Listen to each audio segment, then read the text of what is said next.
ان کو غلط ثابت کر دیا سائنس نے. جو چیزیں پہلے ناممکنات میں سمجھی جاتی تھیں ان کو سائنس نے ممکن بنا کے دکھا دی. اب تو گنجوں کے سر پہ بال اگنا شروع ہو گئے ہیں بھائی.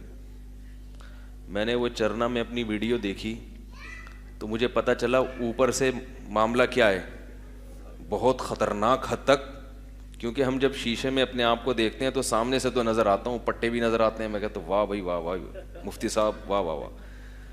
کبھی اس طرح کر کے تو دیکھنے کا موقع ملا ہی نہیں, اور اس طرح اگر کریں گے بھی تو کون دیکھے گا بھائی, وہ تو ہم تو نیچے دیکھیں گے پھر.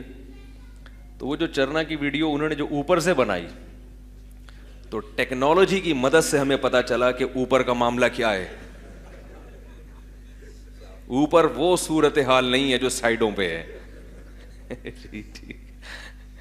لوگوں کے میسج بھی آئے, حضرت یہاں تک صورتحال خطرناک ہوگی, پورا تھائی لینڈ کا ایئرپورٹ بنا ہوا ہے بھائی. میں خود بھی نہیں مجھے پتا تھا بھائی, اوپر سے اتنے فارغ ہو گئے.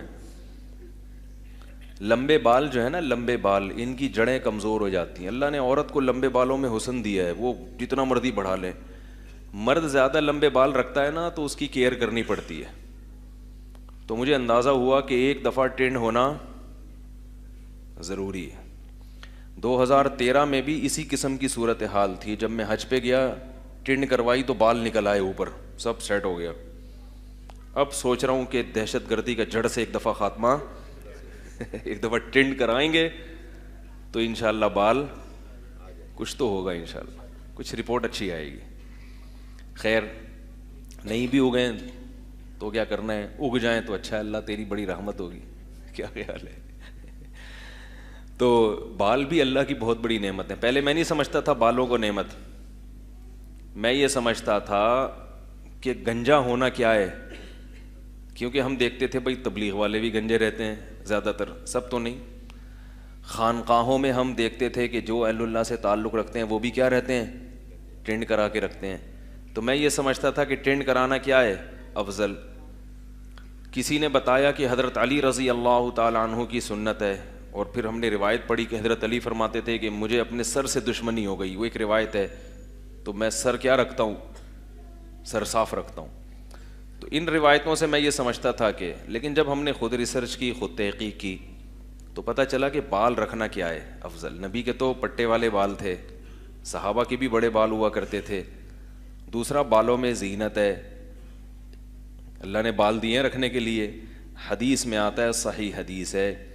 جلدی سے یہ بات سمجھ کے اپنے موضوع کی طرف آ رہا ہوں کہ پچھلی امتوں میں 3 شخص تھے جو بڑی آزمائش میں تھے. اللہ نے فرشتے کو بھیجا, فرشتے نے پوچھا کیا مسئلہ. ایک نے کہا کہ غربت ہے, ایک کو پرابلم یہ تھی اس کے بال نہیں تھے سر پہ.